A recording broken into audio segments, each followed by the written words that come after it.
So now we're going to talk about how can you fight right. We've been highlighting our fight languages and the things that we might be doing wrong. So let's talk about the fighting right part and the rules of engagement. So the first thing that we want to say is prepare your heart. Now let's go to Proverbs 15. In verse 28 it says, "The heart of the righteous ponders how to answer, but the mouth of the wicked pours out evil things." So the idea here is that out of the heart, you would be slow to speak. You would be slow to form your thoughts. But the person that doesn't have goodness coming out of them are the people that just speak whatever comes out of their mouth. And so this idea of preparing your heart then is about being teachable, ready to take ownership, having an attitude of you don't have it all right, that you recognize that you have things that you need to change and be aware of. For the big conflicts, prepare your heart with prayer. If there's certain issues that just are hot button issues that are really hard for you guys to discuss, take some time to prepare with prayer.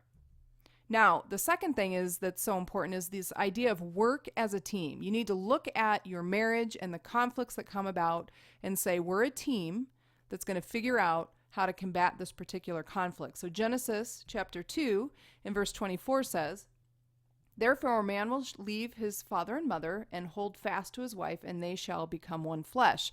So you probably heard this maybe even in your marriage ceremony. You've heard other people talk about this idea that when you get married, you become one. And this idea that working as a team, then if you're one, you can't be pulling each other apart and working against one another. Now, the third one is learn to communicate. This is so important to get to kind of the practical pieces of how to actually start talking. And in James chapter 1, verse 19, it says, "Let every person be quick to hear, slow to speak, and slow to anger." So, remember what Paul was saying back in Ephesians chapter 4, that we should only be speaking things that build other people up. And here we see James saying, be quick to hear and slow to speak, and slow to become angry. So you might be saying, well, that's great. That's a good sentiment, but how do we do that? So the first thing is, when you want to communicate well, be clear. So here's the tip. Use the statement, "I'm feeling ...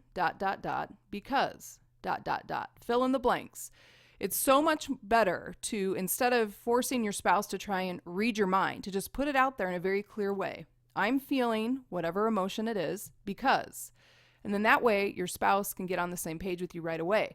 Now, it's also important then for the other person to be active in listening. And a great tip that you should say, a phrase you should use is, "So what I hear you saying is."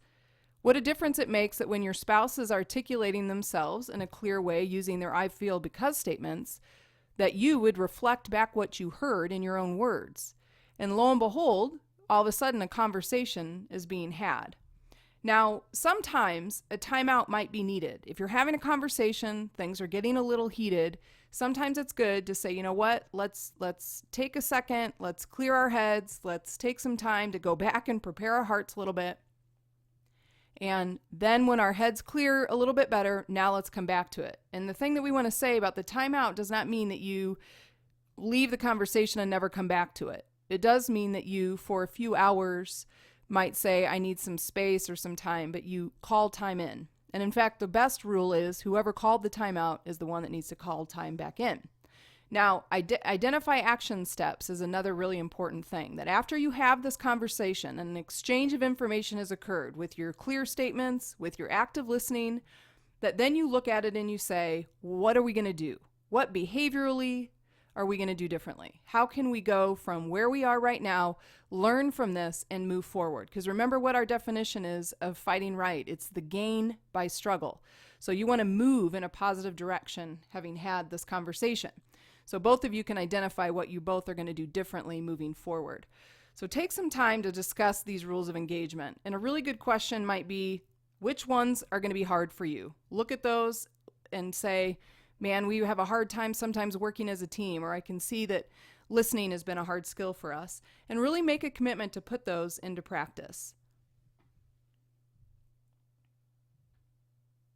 Well, so now the Marriage Basics series is over, but if you want to work more on your marriage, even in your group, there's stuff right there at the Marriage Basics page at rednotes.org, and I encourage you to check out what's available and continue to work on making your marriage great.